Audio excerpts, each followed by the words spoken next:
One question that's come in from Talha Malik Sahib from Qatar, and Jazakallah for your question.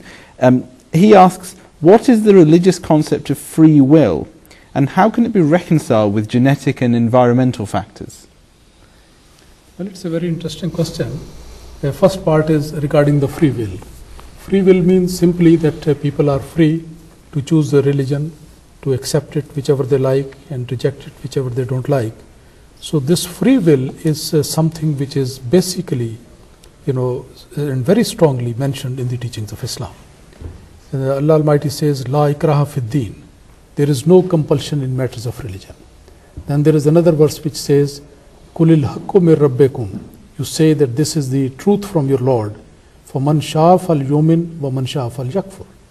That whosoever likes to accept it, let him believe it. And whosoever likes to reject him, let him reject. So Islam gives and ensures total free will for everybody to accept anything, and also on top of that to reject that. That is a beautiful aspect of Islamic teaching. It does not simply say that you are free to believe. It says you are free to disbelieve. And also Islam says that people who believe, they can also leave the religion if, God forbid, they are not satisfied for any reason. Maybe it is a good or bad reason, whatever it may be. But if a person feels I am not satisfied, one is allowed to leave. And by the way, I may mention here that some people erroneously believe that if a person, after accepting the religion, leaves it, such a person should be beheaded. This is nowhere in the teachings of Islam. So that is the free will, that acceptance is free, leaving is free, and without any reprimand at that. The second part is very complicated, that the genetic and what did he say, the other one, environmental things affect that or not. This free will is affected or not.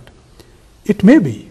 One can say that if genetically one is not able to fully comprehend something, or some weakness is there, or some impact of a genetic status is there, or environmental situations compel a person to miss a point somewhere here and there. The beauty of the teaching of Islam is that the accountability will be done from each and every person according to the given circumstances. Everybody will not be measured with the same stick, that you are a human being, you are supposed to do like that. On the day of judgment, Allah Almighty will take the account according to the limitations of that person. If somebody is not well balanced, he will not be put to account like a person who is highly intelligent. His questioning will be according to his situation.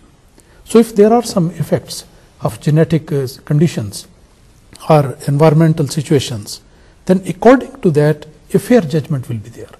So there is always a matter of fair play and justice in the teachings of Islam. Everybody will be required to give the account according to his capacity, capabilities, and according to the given situations. Situations differ from person to person, so accordingly the questioning will also differ. Jazakallah. Ibrahim Sahib, just extending from what Imam Sahib mentioned, there's the other aspect of this question, I suppose, is those who say that man may be born predestined to go a certain path, and obviously Islam also challenges that concept with its belief in free will. Yes, I think that there's two sides to this for me, at least. If you are a religious person and you believe in God, then of course your day starts with having to make a judgment, either to follow a path which is good and positive, or a path which is negative. Because if it's a reality, if you get up in the morning, it depends on your first actions of the day, I believe, to a certain degree, how your day will unfold. So, if people have this concept of free will, that no matter what you do, you're destined to do that, so there's no point even believing in a religion or believing in God, I would disagree with this. That's every human being, even those people who are living in very hostile environments, from like in New York, or even in my own country, in Dublin, where you may have areas which are crime-ridden, drugs and all these things. To say that a young man or a young woman who lives in that environment cannot choose to live a better life and a moral life, or a lawful life, would be wrong. It's not that they're going to make that crime. No, I would say that, as Imam Sahib mentioned, free will predetermined. It's very complicated to always explain. But how I understand it is that it's just like a person driving down the road. If a sign or signs lead you to a place and you're told follow those signs, it will get you to your destination safely.